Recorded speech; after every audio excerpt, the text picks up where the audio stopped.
remember that. All right, Psalm 61.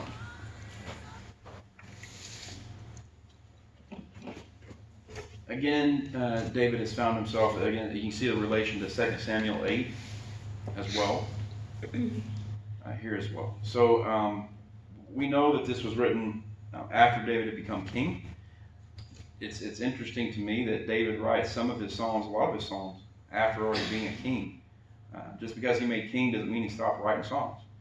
And so we know that he is in a difficult position again. And he begins his psalm by saying, "Hear my cry, O God. Attend to my prayer." We've heard this so many times from David. How many of your prayers go unheard? None. How many of your prayers go unattended? In other words, what I'm saying is it possible to be in a position where you can cry out to God and God refuses to listen to you? He listens, but he don't do it in the way we think he should. Okay. Could I also come to him with an impure heart, a wrong mind, a wrong motive? Yeah. I think that, in fact, right here in the notes, it says this was wise praying from David. He understood that though God hears all prayer in one sense, in the sense of answering and responding favorably, God does not hear or attend to all prayer. Restate that, please. It's right. He says, in the sense of answering and responding favorably, God does not hear or attend to all prayer. He does hear, and he does attend, but sometimes we approach him with the wrong heart, the wrong motive, the wrong drive. Or it's not his will. Do what? It's not his will. Or it's not his will.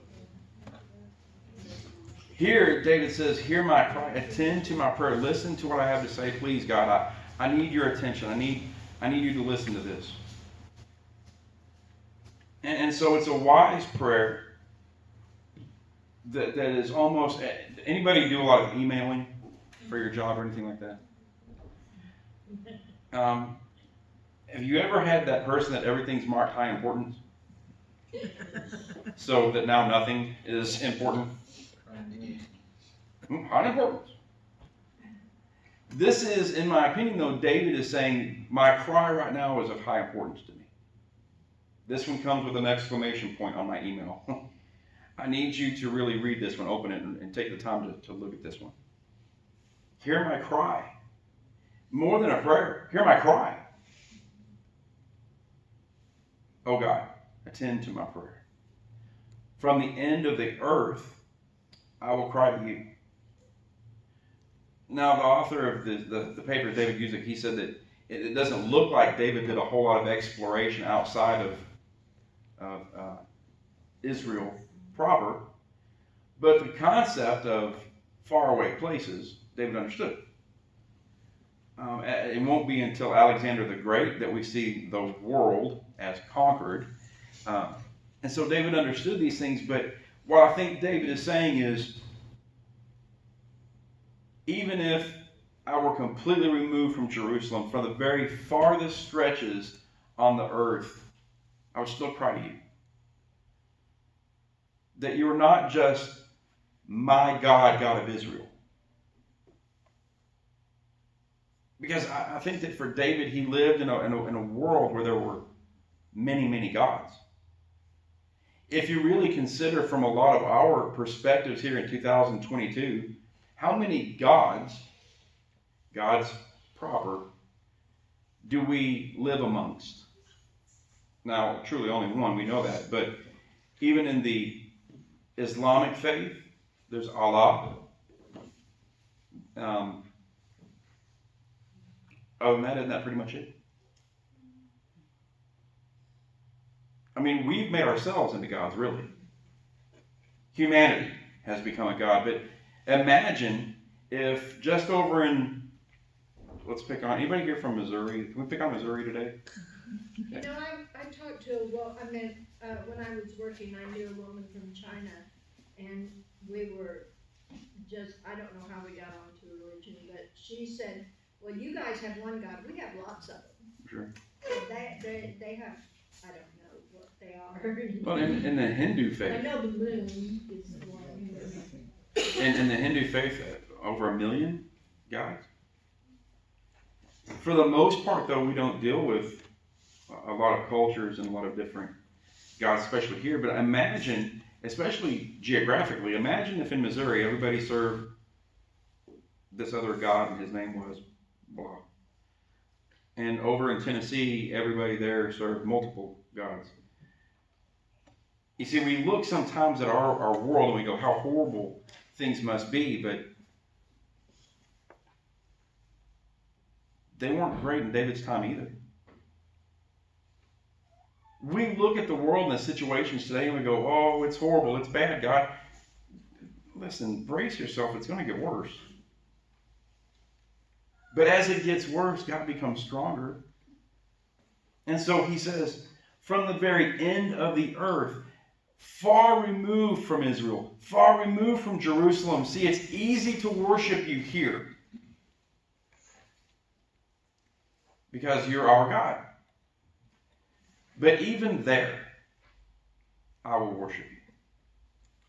Because you're not just the God of Abraham, Isaac, Jacob. You're not just the God of Israel.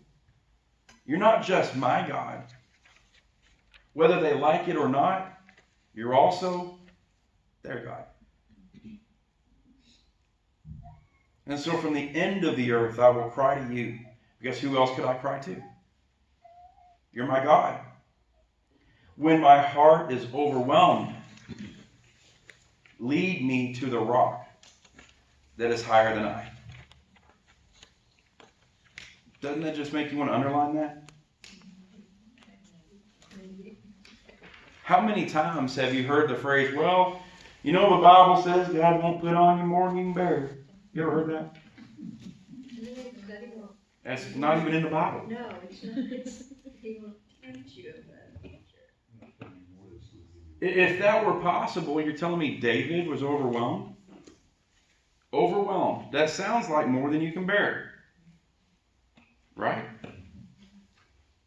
David says, when my heart is overwhelmed, I don't know what to do. Have you ever been overwhelmed? I don't know what to do. I feel like I'm being pulled in 1,000 directions. You ever feel so spread thin? You know, you get the very last bit of mayonnaise, right? And you put it so thin you can't even taste it, but I get the mayonnaise on there. I feel I'm spread so thin. He says, when my heart is overwhelmed, you, God, have to lead me. Well, why can't he just go to the rock? Why can't David just go to the rock? Why does he have to be led there? I think it's because when his heart is overwhelmed, he lacks the strength to do it himself. Sometimes I think we go through those moments. In my own, I'm overwhelmed. I'm spread, so I don't even have the strength to carry on, God. How do I move from here? I don't even really know, God, if I can even put my foot in front of the other. So if I'm going to get to the rock, then you're going to have to lead me. You're going to have to show me the way. Remember back, a lot of the younger people here won't remember them, but the big pointy signs that would always flash and that have a little writing thing, they always pointed to a diner or something. Eat here with a big arrow. Where? Here. But where should I eat? Here. Sometimes I need God to do that spiritually for me. Point exactly where you need me to. What am I supposed to do, God? I would go. I just don't know the way. I'm at a loss. I'm confused. I don't understand. What do I do? This is David saying, lead me. Point. Here's the rock. Go here. Let me guide you and lead you here. And lead me to the rock the rock, not a rock, not one of the rocks, the rock, not a sandy place, not a marsh, not a mud pile. I had the privilege of taking my family to Colorado, and we went through like Colorado Springs, and there's, I don't know if you know this, a few mountains there, one or two. And in Colorado Springs is one particular mountain. Anybody know what's there? We didn't get to go tour it. I wanted to. One of the 14,000. Huh? One of the 14,000. There's a lot of stuff there. One of the mountains there is where all of our nuclear defenses are stored. In Colorado Springs, nuclear defense. Used to, you could tour it, but this is where they have rooms set up for senators, presidents. They have all of this stuff all set up. I mean, they even have these press rooms. The whole nerve center of the nation is Cheyenne Mountain. Is that right? But it's right there in Colorado Springs. They used to allow tours, and we wanted to go over there. They wouldn't let us. But there's a reason why they put it in this mountain. You know what this mountain is made of? The whole mountain. Granite. So you get your nice countertops. Imagine, you know how expensive those countertops are? Anybody with granite? Okay, the whole mountain is granite. And this is where they put the nerve center for our defensive systems. This is more than a rock, it's the mountain. But this is David saying, even greater than this mountain, lead me to the rock. It is a safe place. It is a stable place. It is a place that does not move. It does not shake. It is a place where the enemy cannot attack. He can attack all he wants, but it's futile. This is a place of safety. I am overwhelmed. I cannot take one more thing. I can't have one more thing on my plate. God, lead me to the safe place, to the rock that is higher than I am. Now, for David is writing this as the king who is higher than him. God alone. Who does David get to complain to? I mean, can David really go to his generals and say, I don't think we're going to win this one? They came to him, sure. David, are you sure? Yeah, I'm sure. Who does David get to complain to? Bathsheba? There's only one higher than him in position, in authority, and power. So don't just lead me to a rock. Lead me to the rock, the particular rock, the only rock that is higher than me. This is why this rock is not a metaphoric safe place. This rock is God. Lead me to you that is higher than me. You are a strong tower. You are my defense. Lead me to you because you are higher than I. Now, none of us are kings in this room, but there are times I have acted like my own king, and there's no one higher than me. I'll deal with it. I'll handle it. But God's higher than I. He's bigger than I am. He's bigger than, well, his name's bigger than yours. He has more money than you do. He has more power and strength than you have. He's smarter than you are. He's better looking than you are. He smells better than you do. He's more righteous than you are. You getting what we're... David's figured this out. You're the rock that's higher than I am. Because when I really evaluate who I am, I'm nothing without you.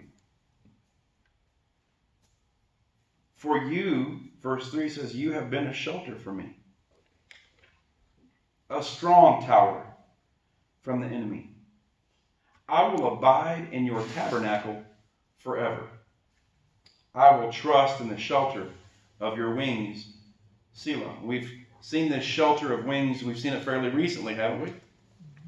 One thing I find that's interesting is here is David as king saying there's only one higher than I, and that is God.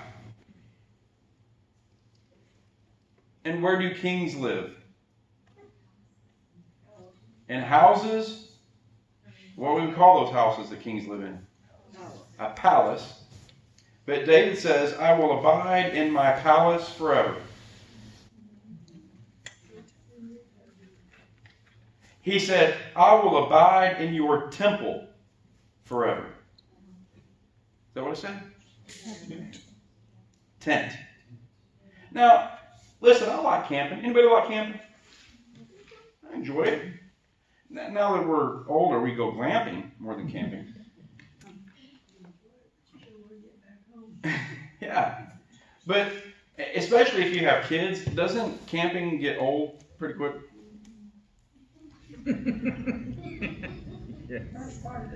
Yeah. Absolutely. Oh, we work so hard just to set up camp. And I already want to break it down and go home. But here, David says, I will live not in my palace. I will live not in your tabernacle because it hasn't even been built yet. David says, it is better for me to live in your tent for the rest of my life. That is where I want to live. And it's not because of the place, it's because of what's in the place. It's you. If you were in the palace, then I'd want to live in the palace. If you were in a tent, I would want to live in a tent. I don't want to go away from your presence. Where you are is where I need to be. That's where I want to live. In your presence. Now, we know that David built a palace, and we know he felt guilty about it, don't we? God, I live in this palace while you live in a tent. More than anything, I think David wanted to build the temple. He's like, please, God, I want to build the temple for you. God wouldn't let him. He said, you're a man of war. But David was able to gather a lot of the supplies and get ready. But I think that David, he says something very intelligent here when he says, I will abide in your tabernacle forever. It's something that for me is an underlinable moment, because it's not about the mountaintops. It's not about the blessings. It's not about our homes, our cars. Those are wonderful things. I'm not trying to say that they're evil. They're not. But the place I want to live is in his presence. Unfortunately, I find that sometimes I live in his presence on Sundays. And then on Mondays, I'm back in my house. Am I the only one? You don't have to raise your hand. I find that there are moments that I live in his presence, but there are also moments that I don't. I become overwhelmed when I'm not in his presence. I mean, I've been overwhelmed by his presence, but being in the presence of God doesn't really feel like work, you know? It's whenever I am not in his presence, that's when I find those overwhelming times. Like David, I want to abide in the tabernacle forever. God, if your home is a tent, then I'll live in a tent. If your home is over there, I want to live over there. If it's over there, I want to live over there. I want to be where you are. And I will trust in the shelter of your wings. Selah. Consider and think of that. For you, O God, have heard my vows. Now, what kind of vows do you think David was making? I thought we were supposed to not make vows and promises. So what vows do you think David was making? Huh? Sometimes refers to praises to God. Sure. I think though, truly I can just go right back to the previous verses. I will abide in your tabernacle. Is that not a vow? I will live in your presence forever. That is a vow. I will trust. That's a promise. Now, if God has a love language, I've said it before, if God's love language, what is his love language? Trust. Trust in me. Isn't that the very core of faith? Trust. I've got this. I've got you. Trust me. And David says, I will trust you. Even in the moments where I don't want to trust you, I will trust you. Anybody ever gone rappelling? You ever gone rappelling? You ever gone rappelling? Okay. If you've never gone rappelling, so that's going down cliffs and stuff with a rope, they'll get you in the harness, and you put your feet on the edge of the cliff, or the building, whatever it happens to be. It's the most exciting part. Yeah. And your heart's going, because there's nothing under you. And they say, just lean back. Relax. Just sit back. Now, for those of you who've rappelled, have you ever seen somebody who won't trust their harness? Yes. Do they not end up in a worse spot if they would just lean back? They just freeze, can't do anything. Their legs are locked. I mean, it's a worse situation if they had. It's pretty comical too. It is pretty comical. Sometimes they end up upside down. It's better if they back off and their bottom back and just pull the rope and stop it in. Yes. Trust the rope. Trust the rope. First time you go scuba diving, breathe. Jack says the first time he went scuba diving, Yolanda's gone scuba diving recently. To put that kind of trust and faith, David's saying, I will trust you, but sometimes I don't want to. Sometimes it's hard. We would love to say, hey, trust in God is easy. Just give it to him. How many times have you told yourself, well, just give it to God? I know it. I don't do it. Because I get to the edge and I go, God. And usually when I try to do it myself and not trust him, I end up upside down hanging from the rope. He says, for you have heard my vows. You heard me say, I will trust in you. You heard me say that I want to live with you. I will live with you. I will abide with you. You've heard my vows, and you have given me the heritage of those who fear your name. In other words, David is saying, you have entrusted me with your people. Your heritage. What is the inheritance of Christ? That's our inheritance. What is Jesus' inheritance? Israel, his people. His church. We are his inheritance. You have given me your inheritance, those who fear your name. You have entrusted me with your people. This is one reason why the choice that Pastor Rex has made to become our pastor is not a flippant or easy one. Because he is entrusted with the heritage of those who fear his name. It's the same issue for me. It's the same for any pastor. You have been entrusted with the most precious gift God has. Have you ever had to hold on to something that was precious to somebody else? My mom had these little porcelain birds. And anybody know what I'm talking about? Little porcelain blue birds, and you put them in the pot planters and stuff. And one of my friends he broke one. And Mom had a meltdown. And why? Because it was an inheritance. It was something that a family member long gone had given. It was a precious thing to her. And now broken. And when we think about, well, I want to be careful with, this is God's most precious thing. Be very careful. But it's not just for pastors that this is important. It's for all of us.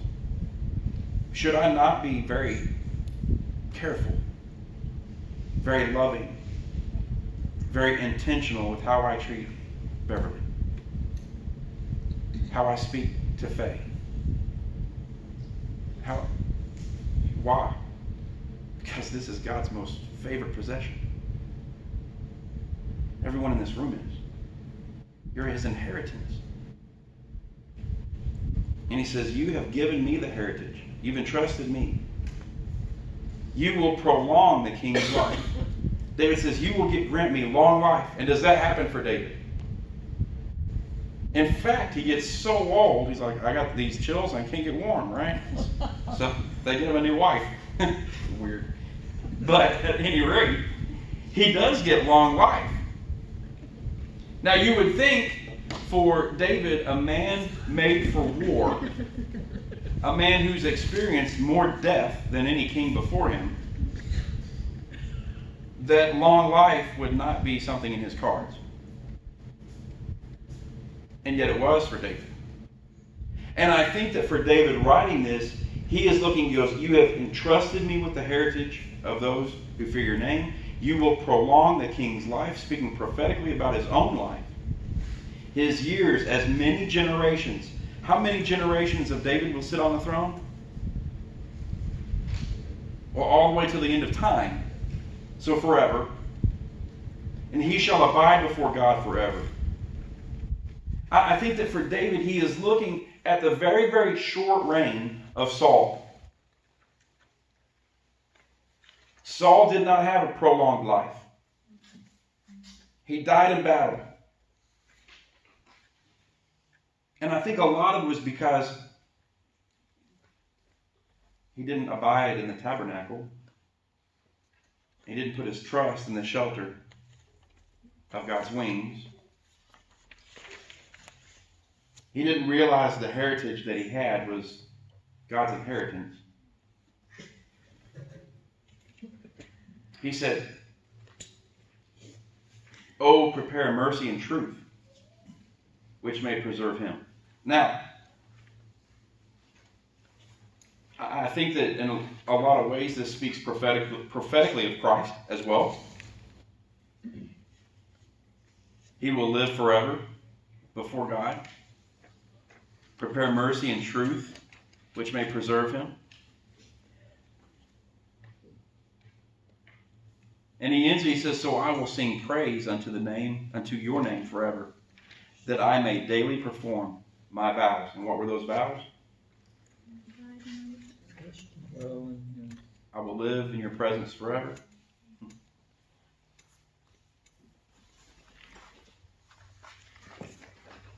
I think that God calls us not to make oaths, but I don't think this is a wrong oath to have, that I will abide in your tabernacle forever. I will trust in the shelter of your wings. Sometimes to realize that I've not been living in his tabernacle is important for us. To take introspection and say, God, where have I strayed this week? Where have I not been in your presence? Because it's not a matter of place. It used to be. This is one of the things that we were talking about in on Wednesday night service, how the Israelites, they'll bring back sacrifice and things like that, but the Shekinah glory of God, the Ark of the Covenant, none of that will be there. So it will be a sort of... It'll be for them, not for God. Yeah. But what I find now is when Jesus died on the cross, God escaped from the box. And so when he says, I will abide in your tabernacle forever, well, am I not his tabernacle? You see, for David, it was literally a place he had to go. But for us, God is with us all the time. So why don't I feel like I live with him all the time? Maybe it's just me. But I think that we've lost the excuse. We've lost the complaint. We've lost we don't have that excuse. And he said it says he'll fulfill his vows day after day, and every single day you need to be Renewed. renewed and cognitive of God and what He's done for you every day. It's like if you slack off and get distracted, it can do a lot of damage to you. Depends on how long you slack off. Sure. And it's restore, make new again. Again. How many times are you going to mess up? Every day. Restore again, make new again. Again. 7 times 77. Here I am again. It's like Paul, I die daily. Every day he had to wake up on a new mission. It's the same mission, but it has to be renewed in his heart and in his mind. So I find encouragement from what David has written here, that David he's made the vows, but they're not vows that he intends to break. But the only way he can maintain and keep his vows is to daily renew and restore. Now that seems weird to me, because isn't a vow a vow? Shouldn't I have to say it just one time and it's a set deal? I mean, when we get married, don't we say vows? But it's a daily choice to continue to walk. Yeah, yeah. So just because I said it one time doesn't mean. If we were God, it would be forever. But since it's from us, it's temporal. And this is why I think it takes the daily, not work, but the daily renewing of your mind. It has to, and for me, honestly, sometimes it's not even daily, it's like hourly.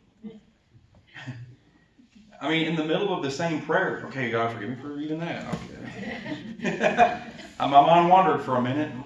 Shouldn't I be? I do that too. Yeah. I'm sorry. Right in the middle of my prayer. Something comes up and you start thinking of other things, and we're like, no. Yeah. So that's just my encouragement for us tonight as we go home for this week is renew those vows daily. Y'all remember, do you remember the moment that you got saved? Think back to it.